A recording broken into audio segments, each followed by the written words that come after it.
Monsieur le Président, j'allais dire Monsieur le Président de commission, mais il n'y a personne de la commission.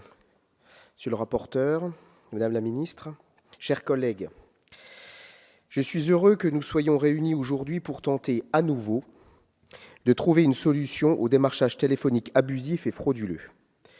Le démarchage téléphonique est un sujet qui nous concerne tous. Il est constant dans tous les territoires de France, sans distinction sociale ou politique. Il nous a tous, un jour, touchés de manière directe. Ce démarchage par téléphone, chez des particuliers, souvent en soirée ou en week-end, exaspère chacun d'entre nous sans qu'aucune justification ne puisse lui être trouvée. Bien souvent, ces appels poussent à la consommation et jouent sur l'incapacité des interlocuteurs à évaluer les risques de leur engagement. Ils ciblent en particulier les publics fragiles et peuvent, dans certains cas, s'apparenter à un abus de faiblesse caractérisé. Il y a plusieurs mois, j'ai défendu devant vous une proposition de loi afin de l'encadrer pour restaurer les droits des consommateurs. Malheureusement, chers collègues de la majorité, vous avez fait le choix du statu quo en supprimant toutes les mesures qui allaient dans le sens du consentement préalable des consommateurs. Ainsi, à cause de cet immobilisme, la prospection téléphonique est le seul système de démarchage où le consentement par défaut du consommateur est admis. Le droit d'opposition et le dispositif Blocktel ne sauraient constituer une protection suffisante, à la fois parce que de nombreux citoyens ne sont pas informés de leurs droits ou sont découragés par les démarches à accomplir, mais aussi parce que Blocktel est inefficace. Depuis l'entrée en vigueur de Blocktel, les appels intempestifs n'ont pas cessé chez les particuliers qui s'y sont inscrits, et 81% des Français estiment qu'ils ne fonctionnent pas. Certains m'ont même écrit pour me dire que depuis leur inscription, ils subissent encore plus d'appels de démarchage non sollicités, et monsieur le rapporteur, je ne parle même pas à ce stade d'appels frauduleux.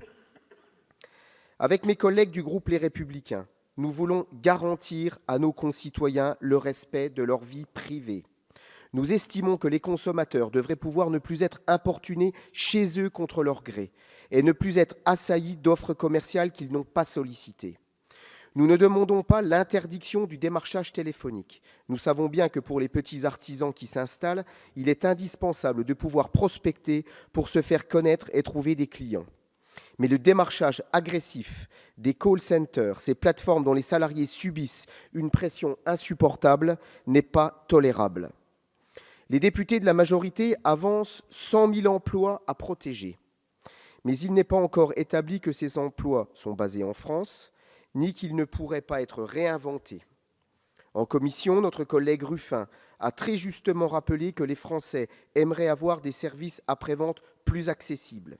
Ces emplois pourraient facilement être redéployés.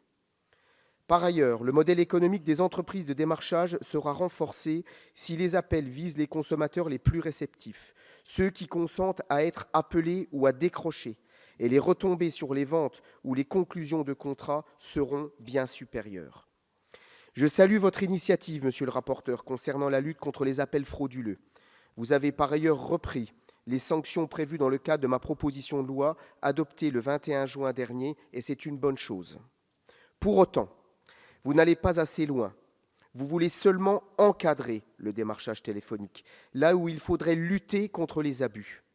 Car le harcèlement subi par nos concitoyens n'est pas seulement lié aux appels frauduleux, comme vous le sous-entendez.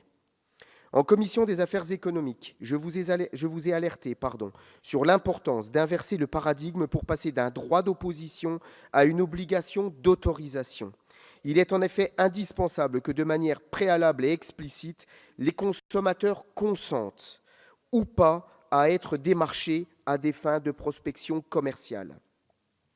Vous estimez que l'opt-in ne réglerait pas tout. Je suis d'accord avec vous, car cela doit aller de pair avec la lutte contre les ping calls et les fraudes aux numéros surtaxés que vous nous proposez aujourd'hui.